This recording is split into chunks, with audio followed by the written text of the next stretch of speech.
Thanks. I'm Kerry Clark. I'm a crop scientist who works internationally. And I think one thing I can say that everybody here agrees on is how on earth did 72 million people think that all this is going to be okay, that this is okay? Where were they 8 years ago? Did they not pay attention? I don't get it. I will tell just a real quick story. I do teach students at MU, and I recently took a trip with about 25 students, and nobody, the entire trip, said anything political, even though the whole world was falling apart. And so finally, I just started in saying, how can we do this? How can we do that? How can we live with this? And they were silent, and one finally said, thank you for saying something. We don't know what to do. So these are our, I don't see many of them here. These are our 20-year-olds. They're lost. They need help. So if you have any of those in your lives, talk to them about what they can do. So I actually came to talk about USAID, which someone spoke for Mary Hobbs, who worked for USAID. I've been with the USAID project for the last 10 years. It was actually one of the first programs, that fell. The first thing they went after was USAID. When I saw Elon Musk ranting and raving on stage about all the fraud and everything at USAID, I just wanted to vomit, because they had chosen 9 programs of the tens of thousands that are in USAID and said this is all fraud and waste, and it was just programs they didn't politically agree with. So for that, they eliminated an entire organization, which is vital for supporting people across the world to eat, to get AIDS drugs, to get malaria drugs, for many things like that. So Mary summed it up really nicely, all the things that USAID did. Of course, the agency's pretty much been eliminated now.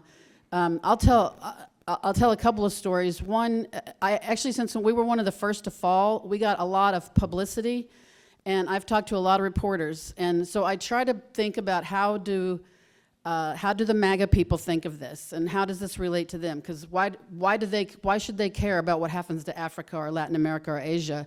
Well, what's one of the #1 things they hate is immigrants, right? So if you let countries live in poverty, are people going to want to stay there? No, they're going to want to immigrate. So you have to address the problem at its root cause, and that's what USAID was doing. And as the person speaking for Mary also said, peace is much cheaper than war, and soft power is much cheaper than war. And there are literally millions of children that are going to die because of what they've done with USAID, but we're also seeing literally millions of people in the United States losing their benefits and possibly dying here too. So, why should we care about the rest of the world? Because we're not just here on our own. Everybody is connected.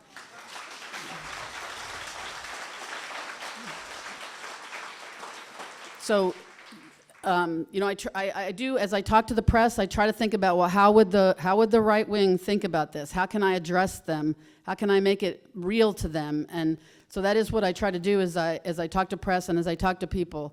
But let me give you an example of, in addition to what Mary said, that I think the destruction of USAID is going to have very long-term effects, not only in deaths immediately from hunger and malaria and AIDS, but we are no longer allowed, I don't know, hopefully many of you guys have seen that there's about 150 words we're no longer allowed to say at the USDA, and one of them, of course, is climate change, clean water, women, gender, things like this. They're not allowed to be in any sort of grant proposal, anything like that. But climate change is a big one. So I've worked extensively in Africa, and one of the things that climate change is doing in Africa is it's bringing the rains later. Of course, Africa is monsoonal, it's in the tropics, so they have rains that come only once a year for about 4 or 5 months. If you don't get your crops in there, you starve. So what's going on is that people kind of know from history how much they need to keep back as grain and how much they need to keep back as seed. If the rains come later or not as often, then what they kept as seed now has to become grain, so they have to eat it. So that means they have nothing to plant.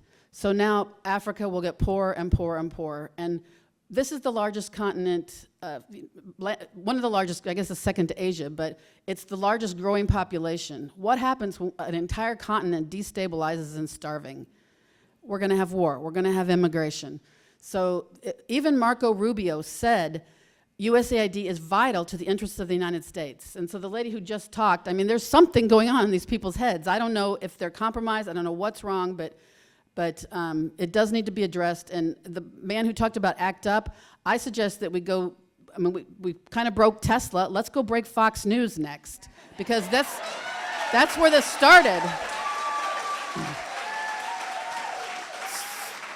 So I'll just end with what I tell all the reporters that talk to me is that, yes, the rest of the world matters.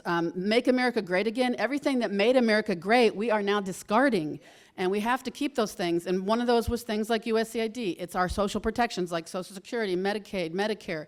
If we don't keep those, we are nothing. And I believe we have lost the battle. I know we have lost the continent of Africa to China. I think we've lost the battle. So we are no longer great. We have made America as bad as it could possibly be.